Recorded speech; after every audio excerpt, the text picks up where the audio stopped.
Well, that was a really great interview with John Land, who is an excellent author. You are listening to Stribling's New York. I'm your host, Rob Taub. You can go to the Stribling website, which is www.stribling.com, Stribling, or contact Tony Simone, who is our producer and also a huge real estate producer as well. Simone at stribling.com, Simone at stribling.com, or Tony's blog. Tony's all over the place, tonysimone.com, and it's interesting and informative. And speaking of interesting and informative, we have a broker from Stribling today, Julie Perlin, who is sitting in the studio with us, not on the phone. Welcome, Julie. Thank you. Pleasure to be here today. Welcome. Julie knows everything there is to know about Murray Hill, which is a place near and dear to me because I'm really going to age myself now. Back in the olden days, 45 years ago, one of my first jobs when I was 15 years old, I got a job as a messenger because this was before the fax machine was even invented. So my dad's office was at 39th and Park, 90 Park Avenue. And you had a mailroom back in these days with like 20 people in there.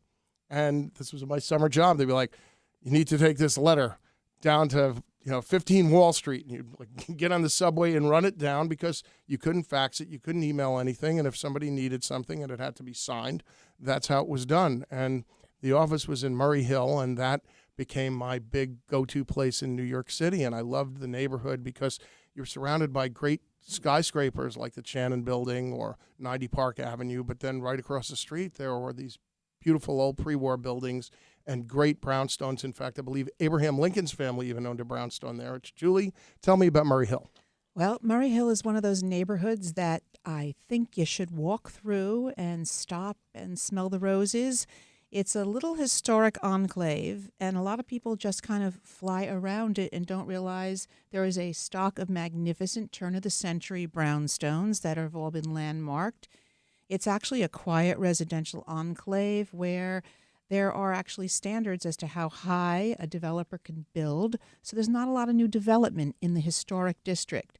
So anyone who lives or walks within that district is kind of stepping back in time, but you just step outside the borders of the district and you're surrounded by midtown, high-rises, hustle-bustle, restaurants, anything that represents 2016. It is a great area. It's the first place I lived after college was Murray Hill. Well, that is a popular area now, and it is a bifurcated neighborhood. It's really interesting when I take buyers through this neighborhood, where I've lived for 27 years, by the way. I tell people 3rd Avenue is your division. If you go east of 3rd Avenue, you're going to find lots and lots of bars, restaurants, high-rises, rental buildings, new construction, and condominiums galore. And if you step west of 3rd Avenue, you're going to cross the border into the historic district, where you're going to find something like the beautiful Muse Sniffin Court, which is a little enclave. Tell us about Sniffin Court. That's an amazing place. I had a friend who had a home there once. I think people don't even know it's there. You could walk right by it. It's a little Muse that's located on 36th Street between Lexington and 3rd Avenue, and you open some wrought iron gates and you think you're stepping back into 19th century America. And these are old stables that belonged to all the many very grand houses that were built all along Park and Lexington and Madison. But luckily these houses, these muses, they were not destroyed or knocked down. People lovingly restored them, and there is a historic plaque, and it's now called the Historic Sniffin Court Neighborhood. And they're beautiful, and they still represent great value because they trade maybe $5 to $7 million. You couldn't touch those anywhere else in Manhattan. That's my usual poker bet for the week, and had I had a more lucrative game the other night, I would be buying one of those. I've always wanted to live in Sniffin Court. What's the difference between a Muse and a carriage houses? Well, I think the Muse was designated as an offshoot. The carriage houses, I think, were more on streets. When you go down a lot of the streets, like if you cross 38th Street. 73rd Street exactly. is infamous. Or they're actually on a street that has an address. And I think when you stop and find Muses, they're not on a street address. They're kind of an offshoot, an alleyway.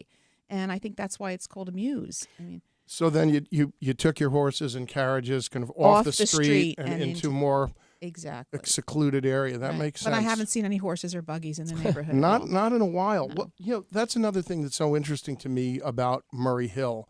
It was especially when I was a young naive messenger back then. My grandmother used to go, "Oh, you work in such a Tony neighborhood."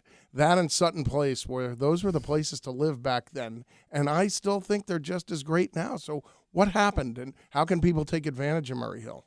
Well, I think the one thing people should know is Murray Hill is still a place you can come and get very good value. If you're looking for bang for your buck and good price per square foot, come look at Murray Hill. The other place, of course, is Sutton Place. But I personally think Murray Hill is a much better location. It's very convenient. You can get anywhere from there. You're very close to the number 6 train, which is 33rd and Park, or Grand Central, where you can get, or you can walk to Herald Square and pick up any of the West Side lines. The other thing is it's easy to get access to the airports. Mm-hmm. And the other thing is there have been so much new development in terms of restaurants.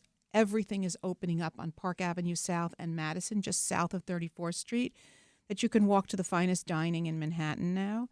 And the other thing is I think it's a great family neighborhood. We're seeing so many young families pouring into the neighborhood that there was so much demand that they've just built a new second elementary school for the overflow. So there are 2 elementary schools now zoned in a neighborhood that nobody ever perceived of as a family neighborhood. Well, you just made a really good point. What's ironic about Murray Hill is back in the olden days that I've been talking about, Park Avenue South was like a wasteland then.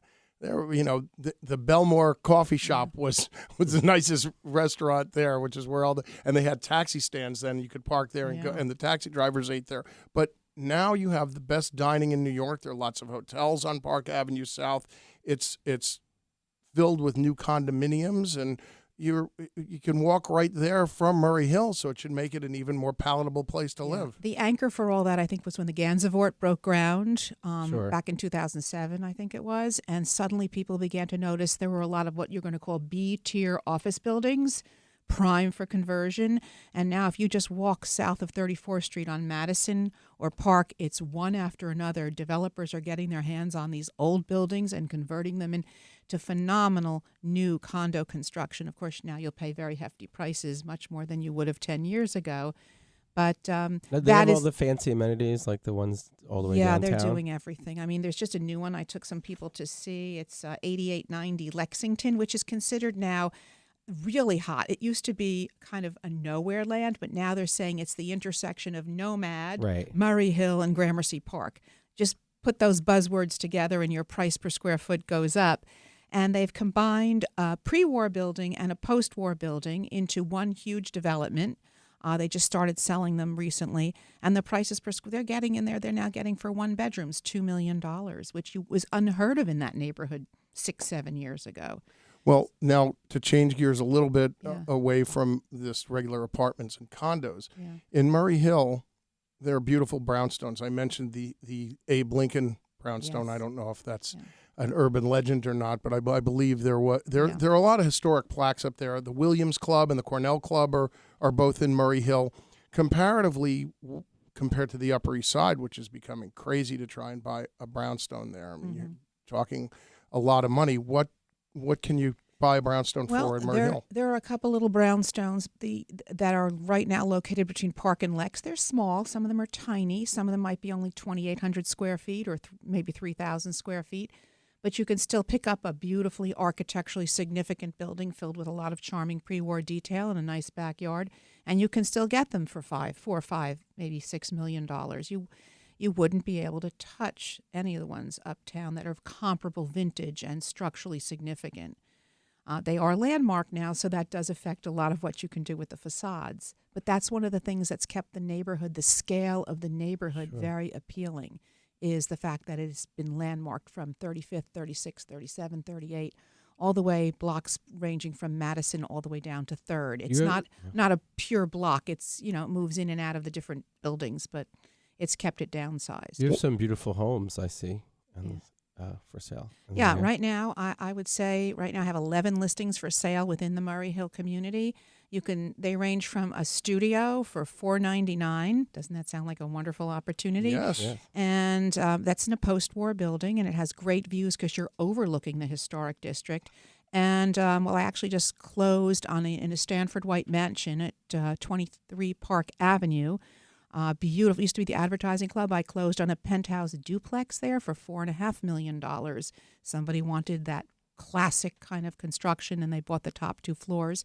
And then I have everything in between. I have a 3-bedroom that you can pick up for probably $2.3 million. I have a 2-bedroom on Park Avenue for $1.7 million. That has a beautiful outdoor space. These prices are, we're talking about $1,100 a square foot, $1,200 a square foot. These are really good values, and I wish we'd get more people to come and look at some of the housing stock in Murray Hill and see the value they get. Well, everybody listening to this show, call Julie. Julie, what's your email? You can reach me at jperlin@stribling.com or by cell 917-414-7653. I'd be happy to help you find your new home in Murray Hill. Tell Julie you heard about her on this show and you listened to her. So, because Tony and I want to get some credit for this too. Julie, thanks so much for joining us. This was very educational. So do you have any, I keep going back to brownstones. Do you have any brownstones coming on the market soon? I wish I had one to sell right now. Right. The stock, I don't have to tell everybody this, they probably know, limited inventory. Things come on the market and people are waiting for them. All right. Well, we'll have you back again soon. Good luck with all those listings. I know you're going to sell them quickly. Thanks for joining us. Thank you so much.